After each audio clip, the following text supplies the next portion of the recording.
Okay, Zoomers, welcome back. I think we're all getting settled here. I was going to do an announcement. Let me see. I'll do an introduction here if I can find myself on the screen. Here I am. Hey. See if I can.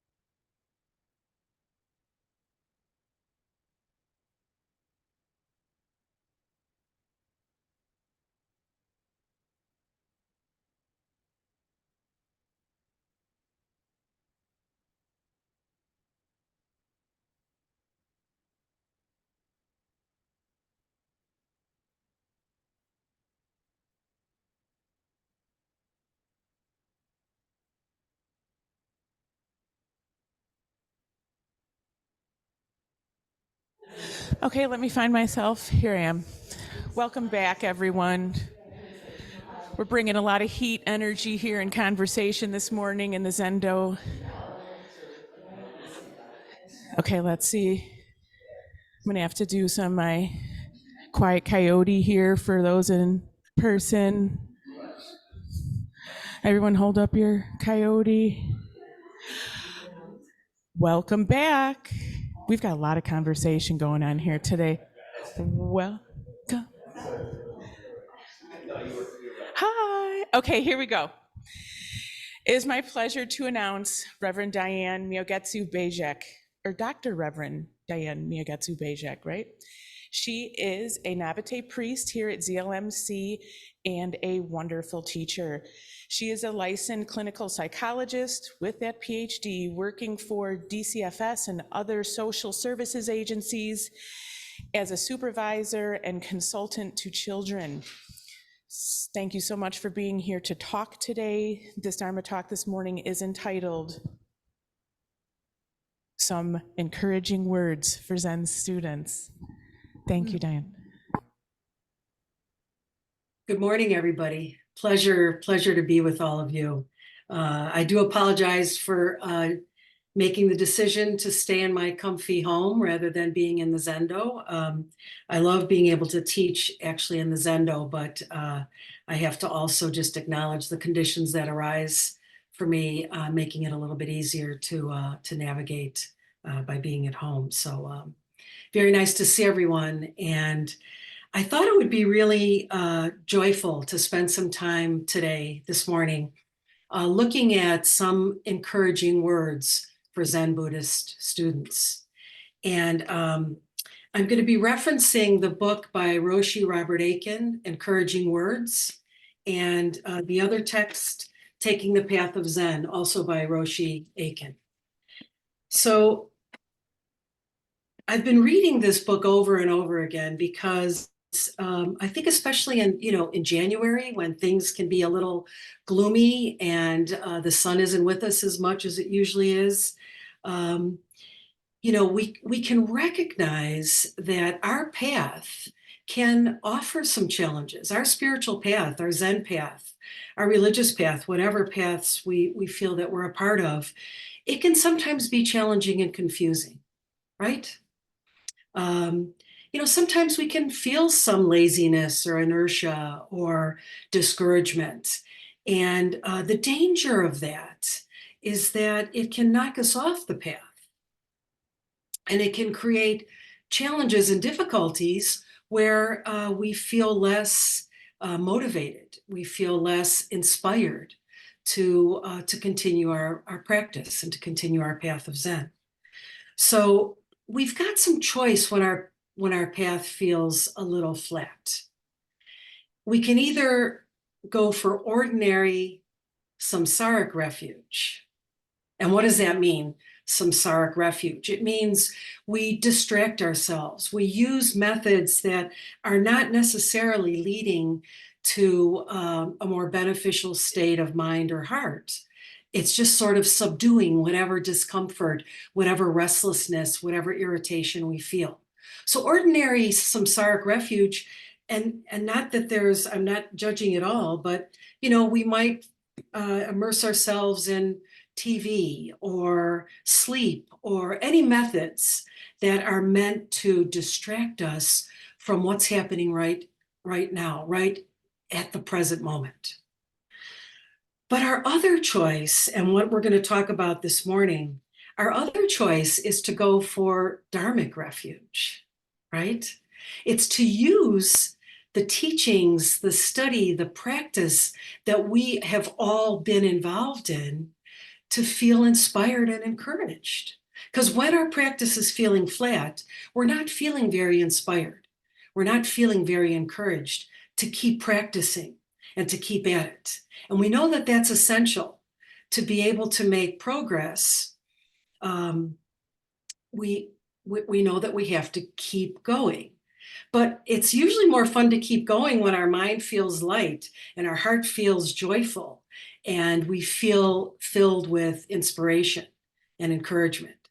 So this book is a beautiful, beautiful book that Roshi Aiken developed to help us balance, walking a spiritual path, a religious path, and accepting the responsibilities that we have in our lives.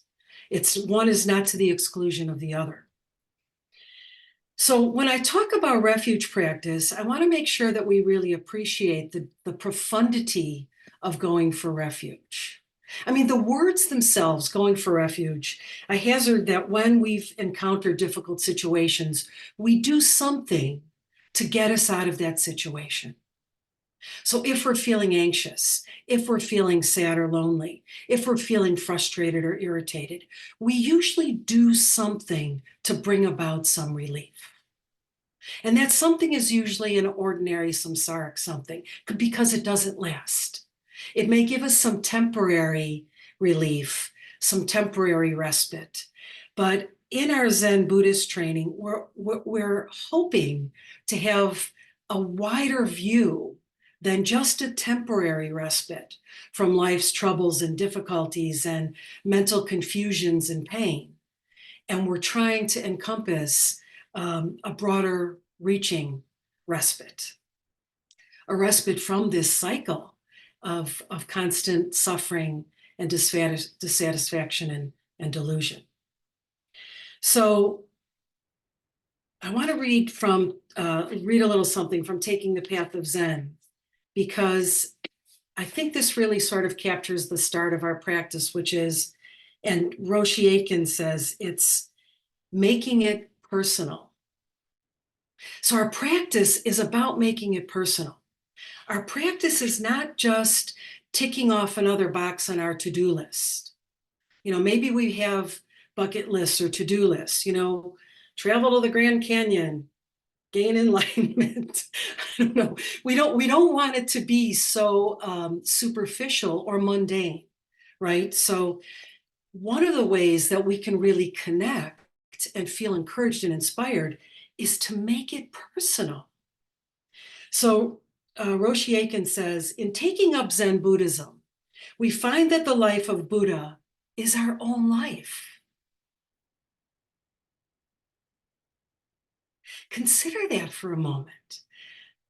We find that the life of Buddha is our life right here and now. It's not something that's separate from us. It's not something that's lofty or grandiose or that's unattainable. It's our life. Not only Shakyamuni's life, but the lives of all the succeeding teachers in our lineage are our own lives. As woman Hakuya has said, in true Zen practice, our very eyebrows are tangled with those of our ancestral teachers. And we see with their eyes and hear with their ears.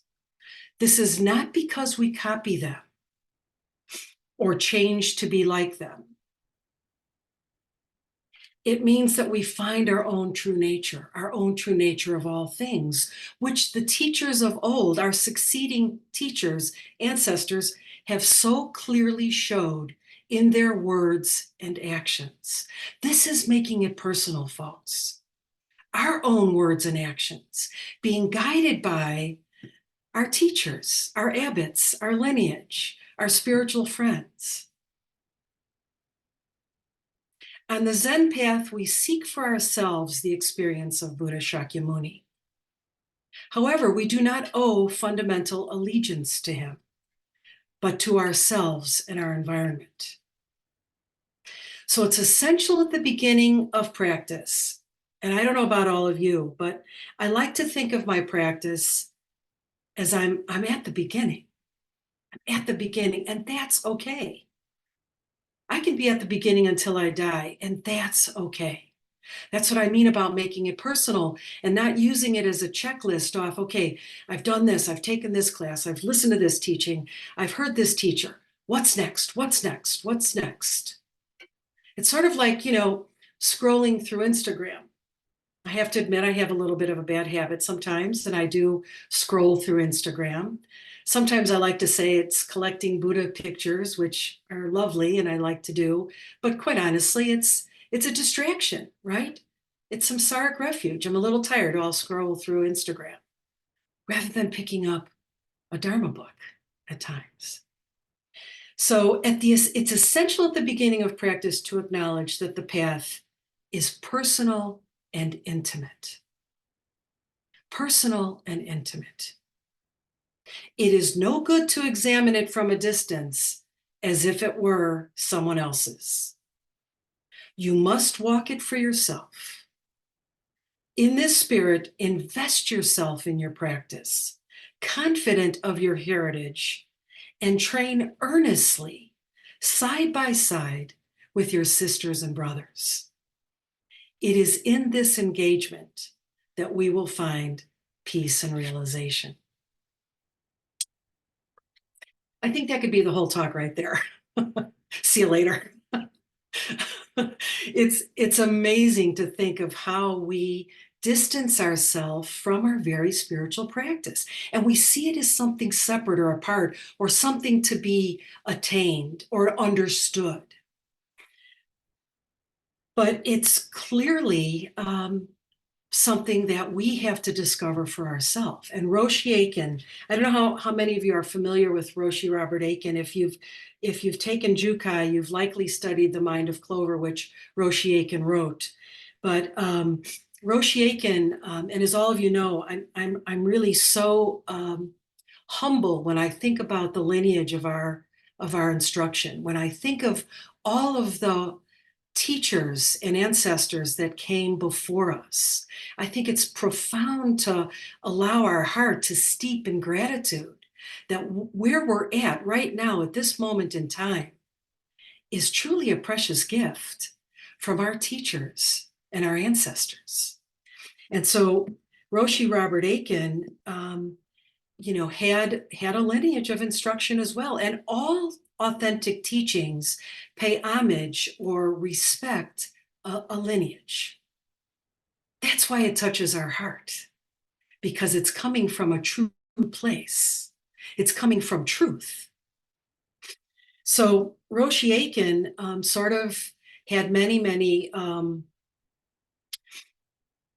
fine Sangha members, teachers, when D.T. Suzuki, which was sort of credited for his essays in Zen Buddhism in the 20s, sort of brought the idea of Buddhism to the West.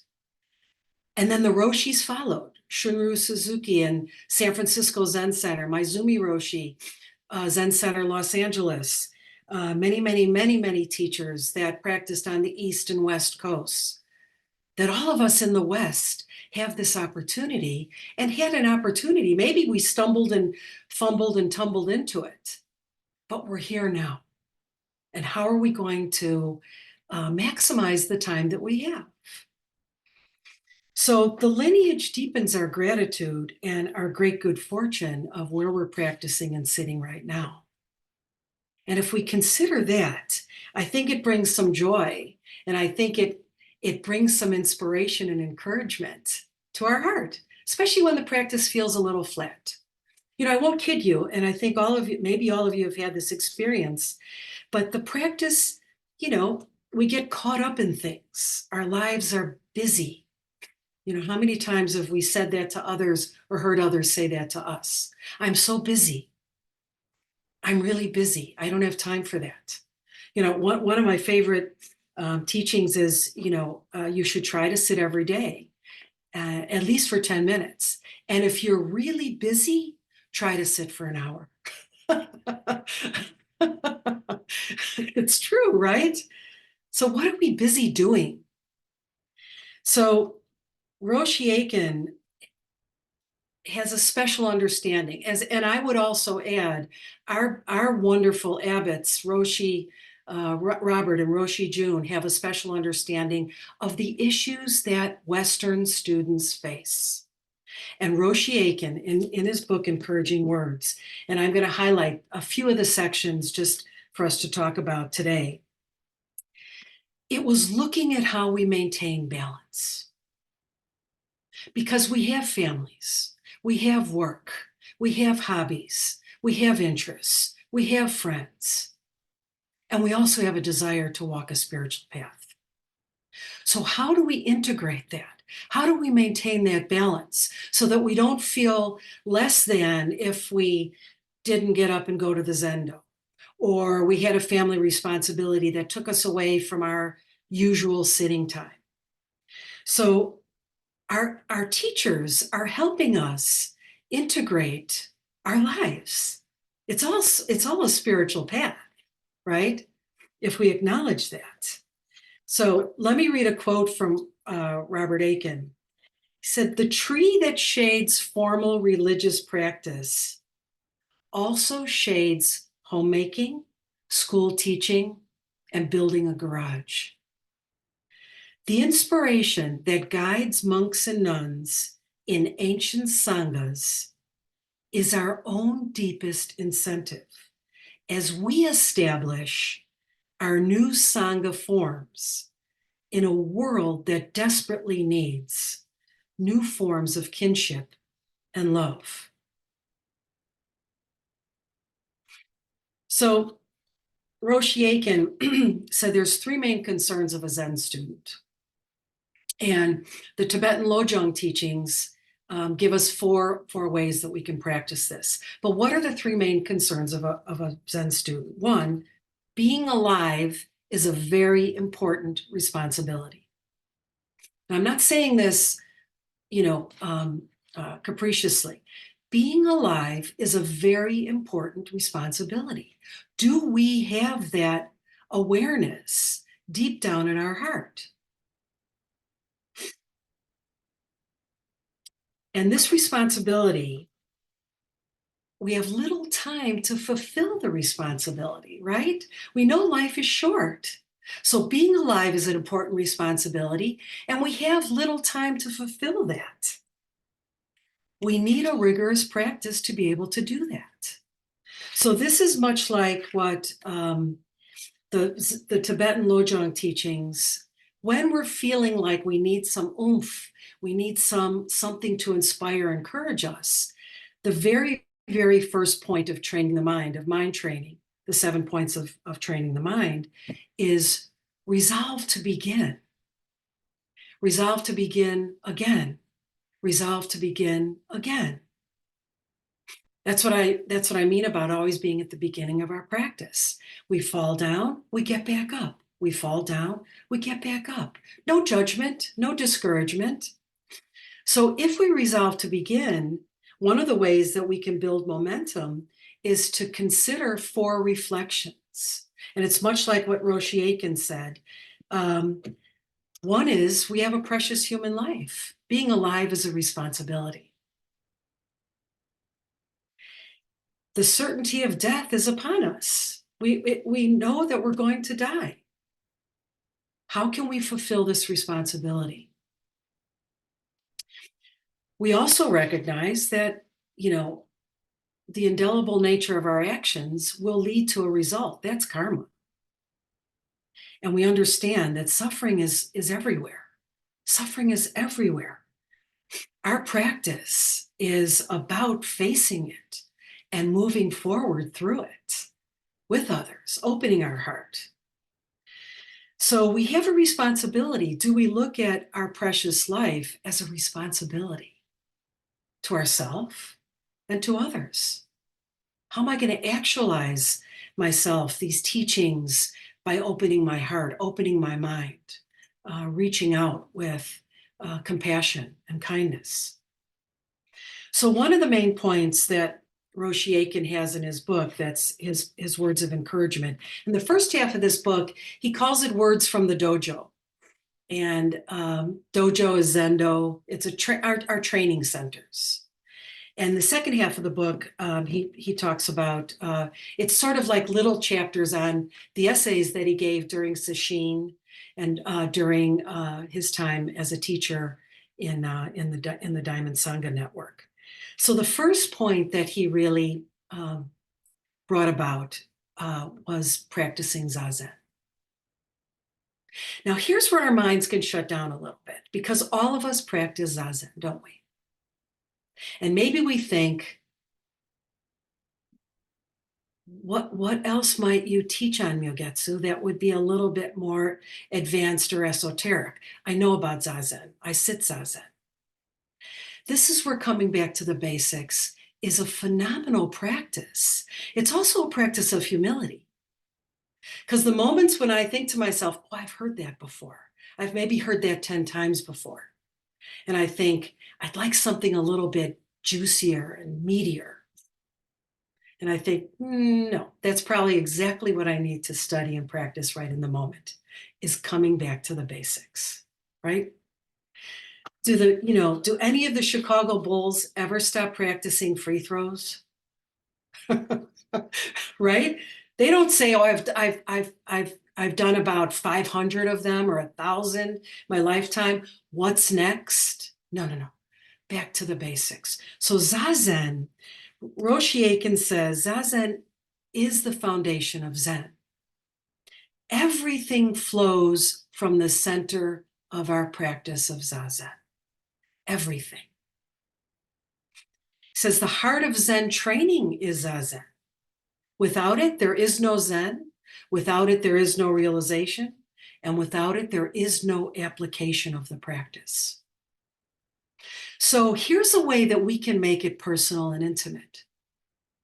What's our attitude going into Zazen?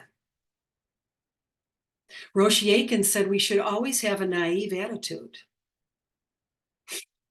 What am I doing? Why am I doing it? Do I want to be doing it? What are some obstacles I'm feeling right now to doing it? Investigate this. He says by now its form of Zazen is very well established. We understand the forms of Zazen, but yet our minds remain very vast and creative. And so the words of our ancestors are very, very helpful. But the way itself should be guided by experiment. And this is beautiful. One of the words that Roshi Aiken talks about is Zazen is an experiment. Each time we sit down, it's an experiment, isn't it? What's going to arise? How long am I going to be able to sit? What are the conditions that are going to be happening, that are going to be introducing themselves to my practice? It's an experiment. So that Zazen is not merely a means to an end. It's the way. It's the path itself. So he also says Zazen is not sensory deprivation, right? Do you ever sometimes feel that way in Sesshin? You want to close off everything and sit quietly and calmly and without any distraction, without any noise. And Roshi Aiken says, everything that's appearing is our teacher. The sounds of the birds, the rolling train going by, our cats meowing, our dog barking, our children screaming and playing, snow shovels, plows going through, everything. He says, be open to the natural teachers that arise during your Zazen. Instead of thinking it's sensory deprivation, I've got to shut everything out, close everything down. I've got to maintain this very, very strict posture and form. And forms are important. Believe me, I completely respect the forms of our practice. But making it personal and intimate is also respecting what's arising in our own particular room, our own particular zendo, whether we're at home, whether we're at the center, whether we're sitting on our couch. Pay attention to the natural teachers that are arising next to you. So the attitude we bring to Zazen, we can bring an instructive attitude or a disruptive attitude. Roshi Aiken says, the way our Zazen moves is really the attitude that we bring to it. So think about it. Do we hurry to sit down because it's something on our to-do list? Oh, I've got to sit this morning. I sit every morning. I'm going to sit right now. But those 10, 15, 20 minutes are basically sensory indulgence or deprivation. He said, we don't want sensory deprivation, but we also don't want sensory indulgence, right? Has that ever happened to any of you, or maybe just to myself? I sit down and all of a sudden I hear a sound or the smell of incense, and I completely get carried away by sensory indulgence, completely. And I come back and I think, oh, that was pleasant. But is that Zazen? I don't know, maybe not. But we always carry our baggage into our zendos, into our rooms, right? We always carry that. So unite with it. Acknowledge it. Anything can be instructive or disruptive. Depends on our attitude. Am I going to learn from this? Is it going to inspire me and encourage me? Or am I going to develop an irritated mind, an angry mind that now feels like I just wasted 20 minutes of my morning? So Zazen may seem difficult at first because we're making ourselves do it, right? Nobody's making us do Zazen. We're making ourselves do it. So it may seem very difficult at first, but Aiken Roshi says, take heart. It will find its own hands and feet and lead you to your long lost home. Is that beautiful? Take heart. It will find its own hands and feet and lead you to your long lost home. So I want to read this. One of the comments that Aiken Roshi said about thinking about Zazen, and it's a beautiful, beautiful, beautiful image.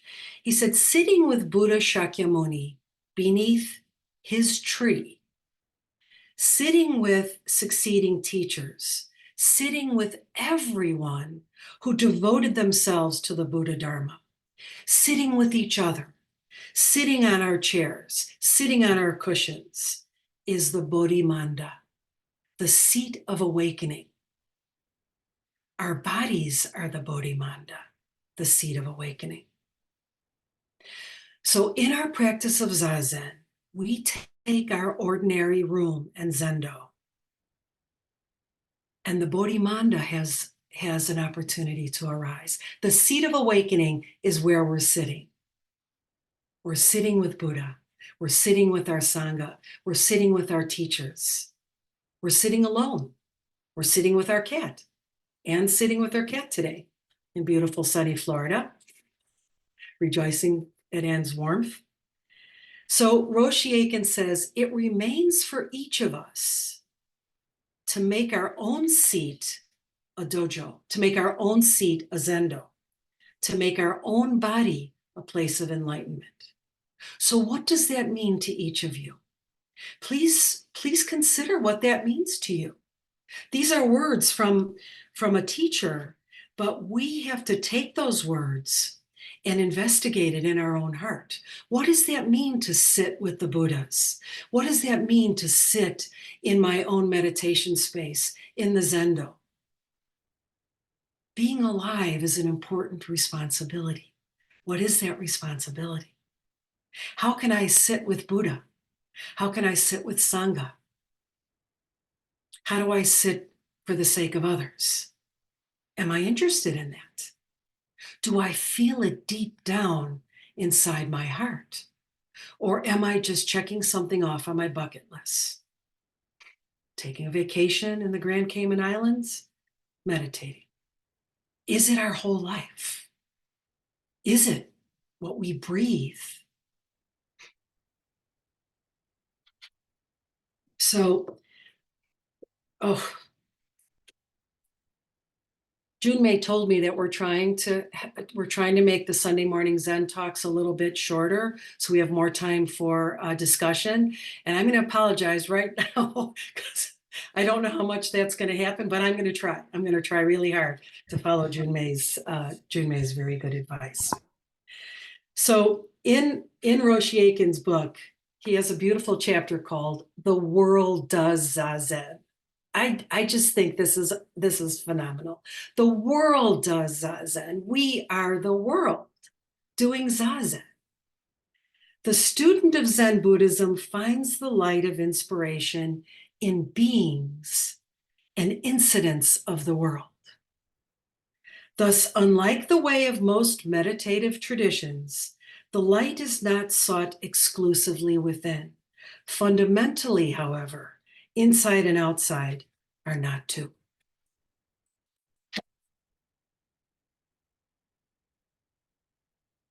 I'm trying to make a decision here because there's a few. I wanted to talk a little bit of. I'll talk about one more section, and then I will stop. One of the other words of encouragement that Roshi Aiken has is what he calls conditions, the conditions that arise in our practice. Whether we're sitting, whether we're walking, whether we're studying, whatever's happening in our life is informed by causes and conditions, our karma. So his very short encouragement is, I hope you will not be preoccupied with your conditions of difficulty. Doesn't that fly in the face of what usually happens when we're faced with difficulties, challenges? Do we allow ourselves not to be preoccupied with them? Or do we dive into them and it shuts out everything else? So we understand the difficulties that sometimes arise if we're doing sesshin. My back hurts. My knees are aching. Someone's coughing very loudly next to me. It's too cold. It's too warm. Conditions are arising all the time, folks, whether it's in formal spiritual practice or whether it's in our life. Conditions and difficulties are part and parcel of the human condition. That's why suffering is one of the Four Noble Truths. It's here. We cannot ignore it, but we can do something about it. So Roshi Aiken says you can practice in whatever condition you're in. Everybody has a particular condition that they're facing at this moment. Tired, sleepy, achy, worried, depressed, anxious, doubtful. How to handle difficult conditions is one of the most difficult conditions that arise when we practice Zazen. How do we handle these conditions? Do we indulge them? Do we try to move through them? Do we touch them lightly and go? Chogyam Trungpa has a beautiful part in one of his chapters in his text where he calls it touch and go. Yes, you have these minds that arise, these aches in your body. Either that becomes our focal point, or we acknowledge it and let go and go. He said, Zazen is a zigzag path. Try not to be managed by your moods.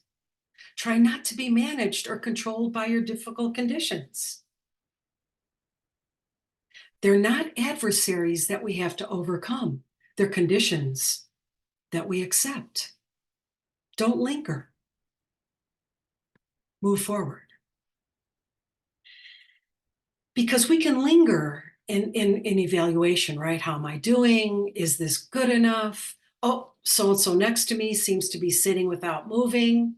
Have you ever had that condition arise? Where you're aware that someone is in perfect form and not moving and feel like, oh, they have the perfect Zazen form. I wish I could be like that. Oh, I can't because my darn knee is aching. Instead of wasting all that time, Roshi Aiken is saying, don't linger in evaluation. Touch and go, touch and go.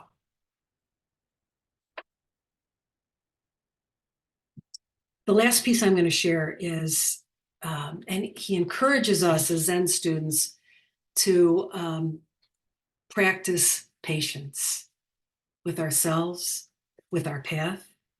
You know, we know that patience is one of the 6 perfections or the 6 paramitas.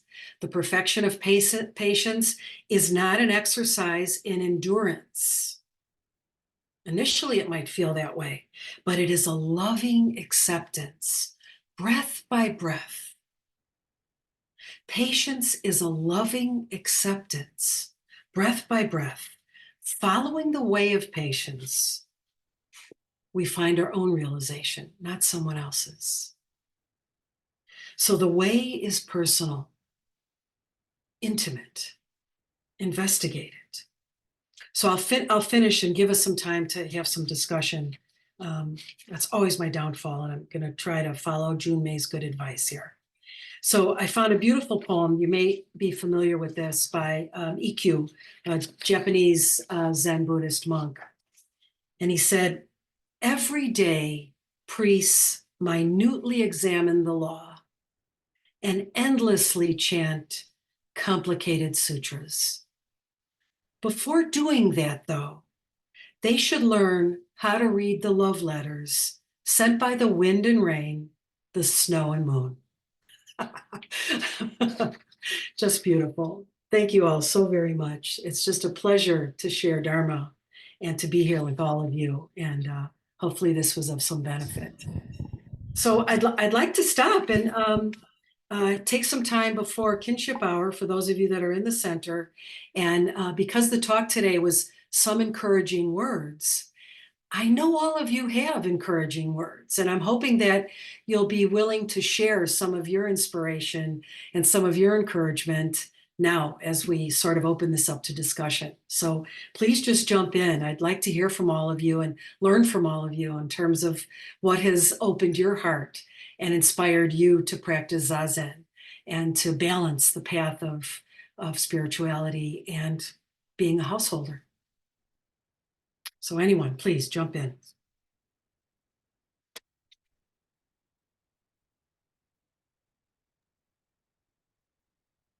Myogetsu, that was a lovely, lovely talk. I feel so moved hearing you talk about Aiken Roshi. When Roshi June and I were on the Big Island, I came back to my Zen practice because I did a 7-day retreat, sesshin, with Aiken Roshi. And I remember being in this retreat. It was at that place on the where all the mosquitoes were and the peacocks, and there was this we were in this 7-day session, and there was this guy sitting next to me in perfect full lotus, and I was in pain the whole session. I was moving and fidgeting, and this guy was sitting in perfect full lotus, and I was so pissed off at him. I was so irritated that he didn't seem to be in any pain. He was in. And then, after the session was over, we all are talking with everyone. He turned out to be a really nice guy. I realized I was spending, part of my retreat just being irritated with the guy. And so I just feel I don't have any encouraging words. That what you said was so encouraging to me, and to hear you speaking Aiken Roshi's words here in Chicago, all the way from Hawaii. It's really the world. And Aiken Roshi, someone once asked him the essence of Zen, and he said, floss regularly and mind your own business. And you have to appreciate this because Aiken Roshi was a great activist too for peace, and he helped start the Buddhist Peace Fellowship. But I always laugh when I hear that. That to me is a kind of encouraging words. Absolutely. Thank you, Roshi. Thank you. Myogetsu, thank you very much, other than the fact that you've set a bar that will clearly not be hit next week in the Dharma talk. I wanted to share, as you were talking about the noises and the distractions, one of the inspirations for me is a great historical figure, legendary, by the name of Bugs Bunny. And there's one of the episodes of Bugs Bunny where Bugs Bunny, who I love more and more as I get older, because Bugs Bunny embodied the trickster, the trickster in our psyches. But Bugs Bunny was trying to take a nap, and the noise was maddening, construction and trucks and all of this. And the entire episode of this cartoon was Bugs Bunny getting more and more worked up until there was that moment where it became a symphony. And all of the noises blended together and that's the symphony that got me through the parts of Sesshin where I wasn't being yelled at for talking too much. So I wanted. Thank you, Ken. Thank you. Delightful, delightful. Thank you for your talk. It really gave me a lot to think about, and especially for repeatedly bringing up the issue of people checking off their things off of their bucket list. For most of my life, I've been an avid jogger, and I did a whole bunch of 10Ks, and I got to a point where I thought I wanted to do a marathon. I don't have a bucket list, but it was something I wanted to be able to say that I did. So I talked to a friend of mine at work, and who was an avid runner and far superior to me, and I knew he had done a whole bunch of marathons, including he qualified for Boston, and he did that. So I said, hey, I'm thinking about doing a marathon. He said, do you have any tips? And he said, yeah. And I said, well, what are they? He says, don't do it. And I was expecting him to say, well, start your training early and gradually escalate, et cetera, et cetera. I said, don't do it. Why? He said, I was miserable at every marathon I ever ran. He said, go run another 10K, go have a beer, and you'll be happier. And that's what I did. Thank you. Thank you. Beautiful. Beautiful.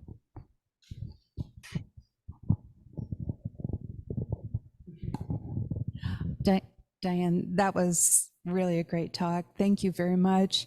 I just felt overloaded with ideas, so I started taking notes, and just wanted to say that a couple of things that really stuck out for me were the touch and go, like, evaluating conditions in other people and then touch that and let it go. That was really, really powerful. And then the skill of beginning again it's just so basic and so important. So thanks for your talk. Thank you, Diane. Thank you.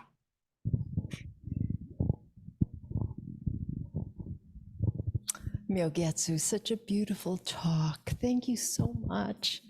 I was remembering when I was flying for my first sesshin. Joshin Roshi was doing his Ango, and it was the last of 3 sessions, 3-month Ango. And I had Aiken Roshi's book with me, encouraging words, because I was like, I have no idea what I'm getting myself into, just jumping into a 7-day session. I had done like a few, 3 days and all that. But I have to return to that book because there were all these stories, and I was expecting, like a checklist, right? This is what you should do when you do sesshin, but it was like life stories. But it was my little security blanket, and he was, yes, just a very warm. Whenever I would meet him, I would think, oh my God, here's this Zen master, but what a decent, grounded human being he was. So thank you for reminding us of those beautiful, basic words about Zazen. Thank as you. your life, as your intimate life. Thank you. For those of you, there is a sesshin coming up in mid-March at the Zen Center. And if you haven't read this book, or if you have, and if you're kind of tinkering with maybe doing sesshin or trying it out or experimenting with it, the book is just filled with such inspiration and encouragement about, the all the details of sesshin and ways in which people have struggled and have gone past, and it's just lovely. And I think, those are the places when we feel we need some encouragement.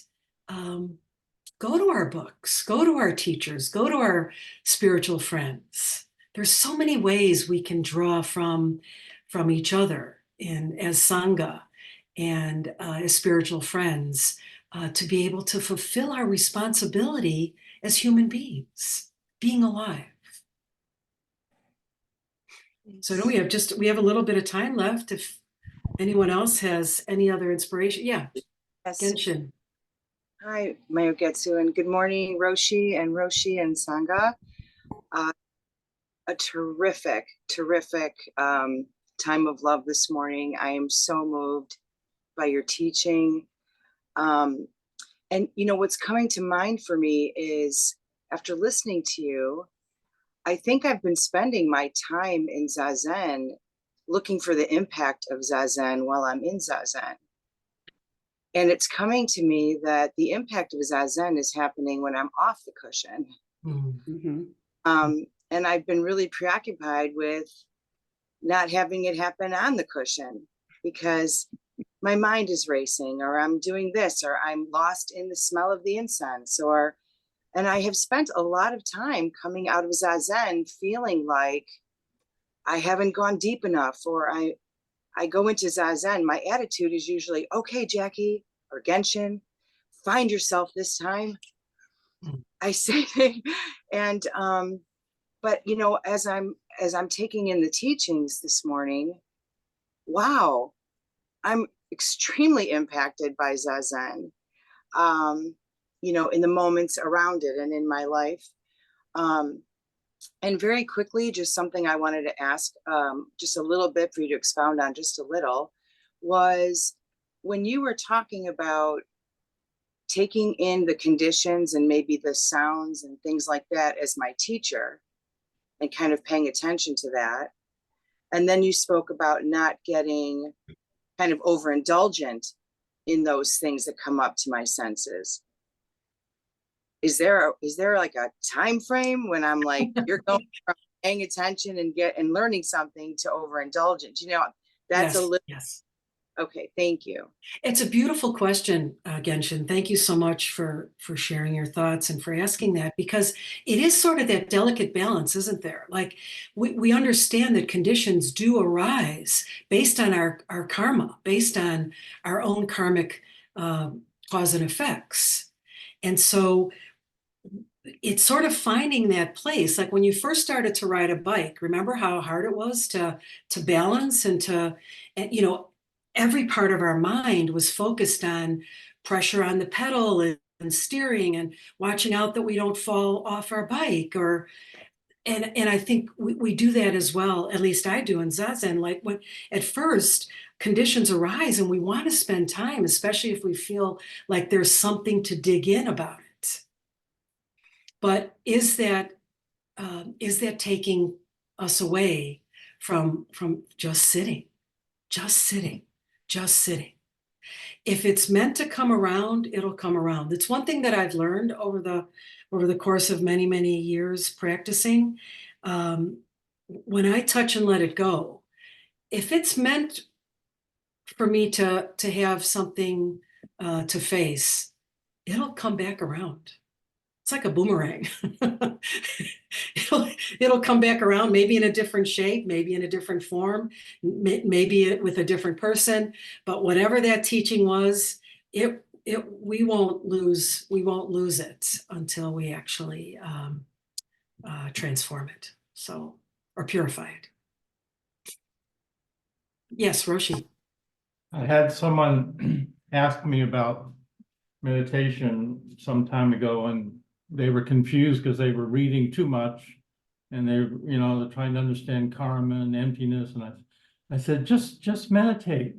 Your meditation shouldn't make your life more complicated. You should be simplifying your life. There's nothing to understand. Meditation will take care of itself. Just do it. Just do the practice, and it'll take care of itself.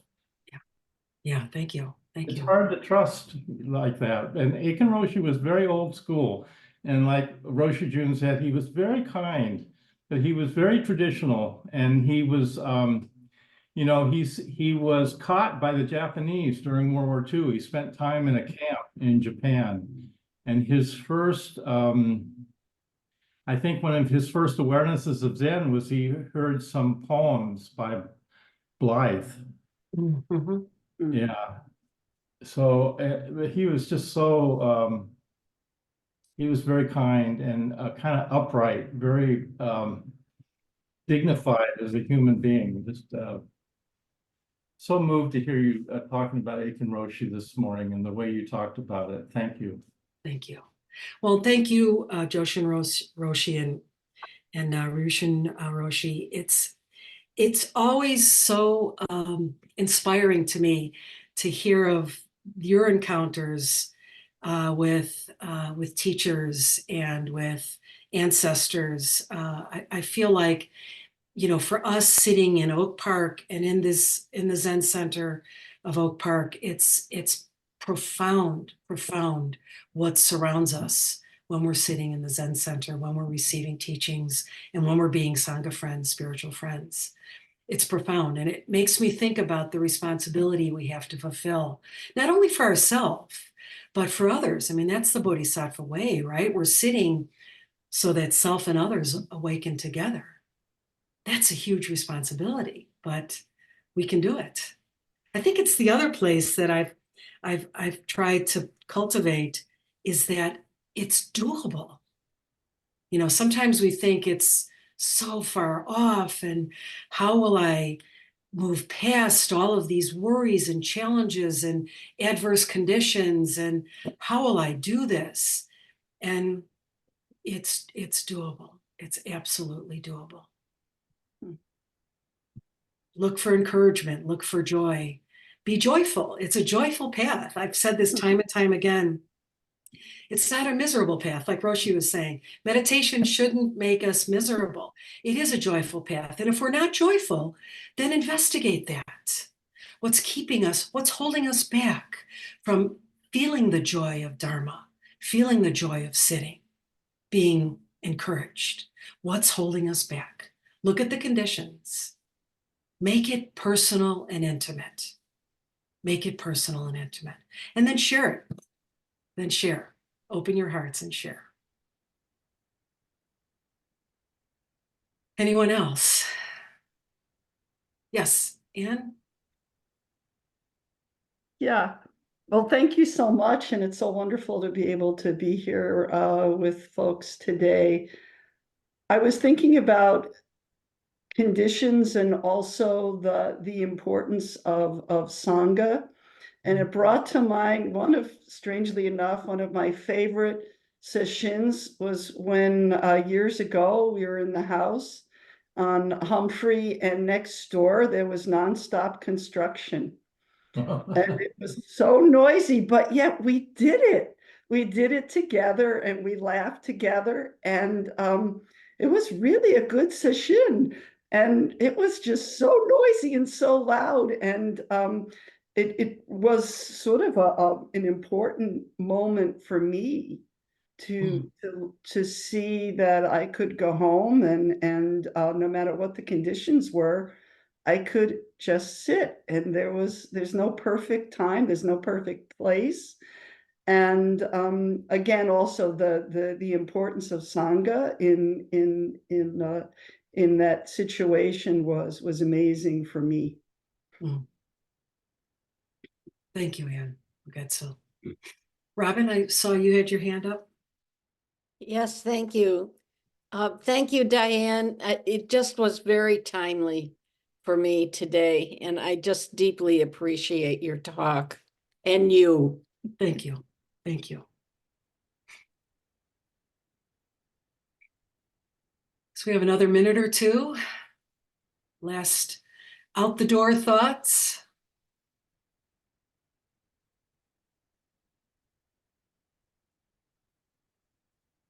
Nice to see all of you. Nice to see familiar friends, Ruth and Steve and Ben. Awesome that you're joining us from your cozy homes. Ruth has something to say. Oh, Ruth. Steven. Well, actually, I just said as we're finishing up, it's time for me to go floss. Awesome. Awesome. Well, thank you very much for being here and for being a part of this Sangha and for giving me this supreme opportunity to share some thoughts with you. So have fun in Kinship Hour. I know the goodies are awaiting those of you in the center, and the rest of you have a great day. Stay warm and stay safe. Thank you. Thank you, Myogetsu. Bye to all the Zoomers online. Enjoy your afternoon. All these people that we don't know.